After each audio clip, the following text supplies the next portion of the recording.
Meus irmãos, a paz do Senhor Jesus. Primeiro livro da Bíblia, livro do Gênesis, capítulo de número 41, versículos de número 15, 16, versículos de número 33 e, por fim, na nossa leitura, verso de número 38, um breve pensamento para nós meditarmos neste momento.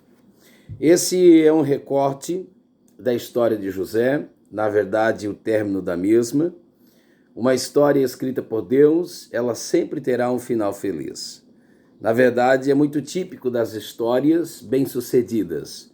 Nós gostamos do final delas, nos identificamos com o final delas e todos nós queremos o final delas.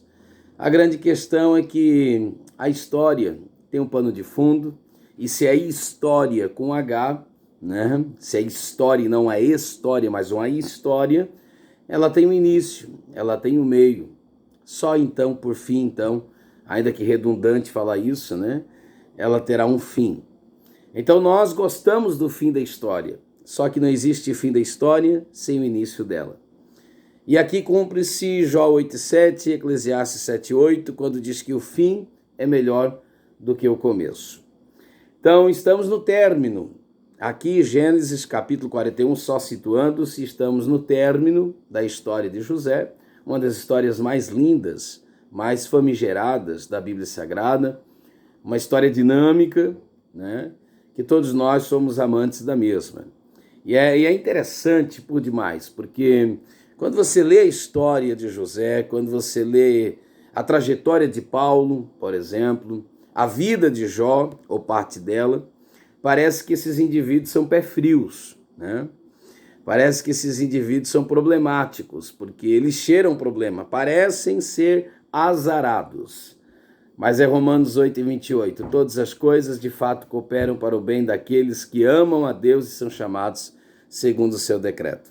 Glória a Deus por isso. Então, Gênesis, capítulo de número 41, verso de número 15, diz assim: Então Faraó disse a José: Eu sonhei um sonho, e ninguém há que o interprete, mas de ti ouvi dizer que quando ouves um sonho, o interpretas. 16. E respondeu José a Faraó. José está diante da maior, né? José está diante da maior de todas as oportunidades de sua vida. E olha como ele porta-se, de uma maneira varonil. É interessante demais. José é envolvido por sonhos, né? José nasce como fruto de um sonho, sua mãe Rebeca, que sonhava, melhor dizendo, sua mãe Raquel, Rebeca é sua avó, que sonhava em ser mãe e teve dificuldade, você conhece a história. E agora, ele que é fruto de um sonho, tem a sua vida desenvolvida por conta de um sonho, mal interpretado, vendido, odiado por causa de sonhos, que era tão simples de interpretar o sonho de José, porque quando José sonha com sol, com lua, com estrelas, é só ler o livro de Gênesis. O próprio livro de Gênesis, capítulo de número 1, embora eles não tivessem a Bíblia ainda compilada, mas ouvia-se, né? Oralmente passava-se, era uma cultura oral que passava-se de pais para filhos, e a Bíblia diz, Gênesis 1,14, que Deus colocou o sol e a lua para governo. Então, era uma história de governo que estava sendo desenvolvida na vida do menino José por intermédio de sonhos. Mas isso é uma outra questão a ser compreendida. Mas então ele nasce como consequência de um sonho, ele é um sonho, a gente pensa nele sonhador, mas ele é um sonho. Depois ele é um sonhador, um sonho que não vai tornar-se pesadelo, vai tornar-se realidade, um sonho que muitos infelizmente sonham e alguns sonhos não são sonhos, né? São delírios. Então sonhe, não delire. E ele nasce como prova de um sonho, como cumprimento de um sonho, de um projeto, desenvolve-se por consequência desse sonho e vai chegar à culminância da história interpretando um sonho. Então o sonho vai regendo toda a sua vida. Então ele está diante da maior de todas as oportunidades de sua vida. E olha como ele vai portar-se. Faraó olha para ele e diz: eu soube que você interpreta sonhos. Sabe o que ele diz? Isso não está em mim.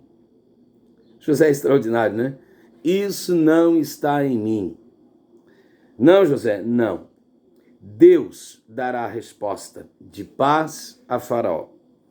Faraó conta um sonho, ele o interpreta, e diz no verso 33, ao interpretar o sonho: portanto, Faraó, se proveja agora de um varão entendido e sábio e o ponha sobre a terra do Egito. Verso 38, e disse Faraó a seus servos: acharíamos um varão como esse, em quem haja o Espírito de Deus? José é chamado para interpretar sonho. José dá a interpretação de um sonho. Qual é a lógica? Virar as costas e ir embora. Qual é a lógica? Retornar os seus afazeres. Ou silenciar, entregar apenas aquilo que lhe foi pedido. Mas essa é uma característica peculiar desse moço chamado José. Ele viveu acima da mediocridade, porque ele fez além do que lhe fora pedido. Então faça além. Viva acima da mediocridade. Agora pense um pouco mais comigo. Faraó tem um sonho. José interpreta esse sonho. José vai diagnosticar o sonho. Ok, enxerguei o problema. E daí, José? Agora eu vou te apresentar, Faraó, a solução para esse problema. Vivemos em um tempo difícil, tempos trabalhosos, como disse Paulo. E a Bíblia já nos alerta acerca disso. Mas foi para esse tempo que Deus te chamou. Foi para esse tempo que Deus nos chamou.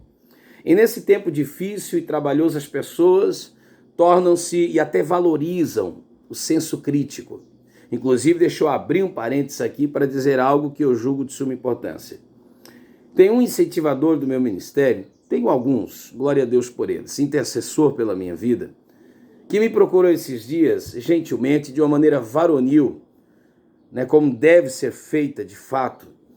Ele perguntou-me se algumas postagens que eu estava fazendo, Facebook, algumas postagens que eu estava fazendo, status do WhatsApp, se eu estava dando algumas indicativas para alguém. E eu respondi a ele: amado, fico feliz pela sua indagação, por ser pessoal, por ser diretiva, por não ficar aí maquinando algo sem tirar as suas dúvidas. Mas não é do meu feitio.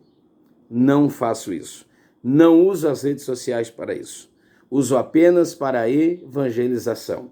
Uso apenas para a exposição daquilo que a minha alma deleita-se, que é no Senhor e na sua palavra.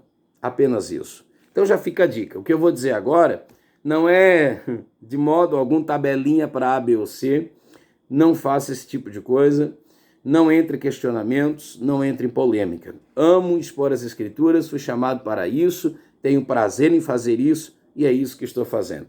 Em tempo e fora de tempo, segundo Timóteo 4:2. Então, meus irmãos, vivemos em um tempo em que as pessoas gostam de polemizar. Vivemos em um tempo em que as pessoas usam binóculo, enxergam problemas, dificuldades à distância. É muito fácil educar o filho dos outros. É muito fácil administrar o dinheiro dos outros, a empresa dos outros, pastorear, arrebanhar, dirigir a igreja do outro, liderar o departamento do outro. Como é fácil resolver os problemas do casamento do outro. Sempre a grama do vizinho é mais verde. Mas a questão é, você que é expert em enxergar problemas, por bondade, aponte a solução. José está interpretando um sonho. Está resolvendo um problema. Agora, mais do que resolver um problema, do que entender o problema, mais do que entender, dirimir, por que não dizer dirimir, achar a solução do mesmo, ele está apontando, está dando uma indicativa. Então, você que é bom, você que tem um olhar clínico, você que é capaz de detectar os problemas, as faltas, as dificuldades, faça o mesmo, remediando, solucionando. José não apenas interpreta sonho, ele diz para Faraó a solução para o problema que este sonho está apresentando. Deus te abençoe em Cristo Jesus. Deus abriu os teus olhos, sabe para quê? Para que você, ao ver esse problema, aponte uma solução. Está te incomodando? É porque Deus quer de você uma solução. Faça isso, seja canal de bênção, em nome de Jesus. Se for para ver o problema, apontar o problema e não apontar a solução, é muito pouco, fica muito aquém. Qualquer um faz. Não está certo, já sabia disso. Não está bom, não é novidade. Eu quero saber é como fica bom, é como resolver. Qual a solução? Deus te chamou para isso. Seja a resposta de oração para a vida de alguém. Que Deus te abençoe em Cristo Jesus. Esse é nosso pão diário. Deus te abençoe em nome de Jesus. Amém.